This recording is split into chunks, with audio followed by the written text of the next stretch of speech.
ప్రభువారికి రెండవ రాకడ కొరకు, ఆయన కొరకు వధువు సంఘముగా సిద్ధపడుతున్నట్టు మనము ఏ లక్షణాలతో ఉండాలి, ఏ గుణగణాలతో ఉండాలి, ఏ విషయాల్లో మనం అభివృద్ధి చెందాలి, ఏ విషయాలు మనం విడిచిపెట్టాలి, ఏ విషయాలను అలవాటు చేసుకోవాలి, ఆత్మీయంగా ఆరోగ్యకరమైనటువంటి భక్తి జీవితంలో ఎలా ఎదగాలనేటువంటి విషయాల్ని ఈ సంఘములో నేర్చుకోవడానికి ప్రభు మనకు సంఘాన్ని ఏర్పాటు చేశారు. ఈ సంఘములో కాపాడుకోవడానికి, ఈ ఆరోగ్యకరమైన వాతావరణంలో మనము పెరగడానికి ప్రియులారా, ఈ లోకంలో మనం విడిచిపెట్టవలసినవి చాలా ఉన్నాయి. విడిచిపెడితే దేవుడు ఏమిస్తాడు మనకి? మనుషులు పట్టే జాలరులుగా నేను చేస్తానన్నటువంటి దేవుని మాటకి విధేయత చూపించి విడిచిపెట్టినటువంటి జాలరుల్ని మనుషులు పట్టేవారుగా చేశాడు. సమరయ స్త్రీ తన కొండని విడిచిపెడితే ఆ గ్రామ రక్షణ కొరకే నిలబడిన ఒక సాధనంగా దేవుడు ఆ బిడ్డను నిలబెట్టాడు.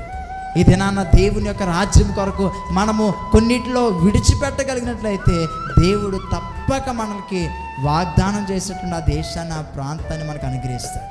మన దేవుడు ఎలాంటి వాడు తెలుసండి? ఆయన నమ్మదగిన వాడంట, నమ్మకమైన వాడంట, మారిన వాగ్దానాలతో మనల్ని తృప్తిపరిచేటువంటి దేవుడు అంట. ఈ సంఘమైనటువంటి విడుదల గదిలో ఉన్నటువంటి మనము నిజముగా ఆయన రాకడ కొరకు ఈ సంఘంలో సిద్ధపడుతున్నామా?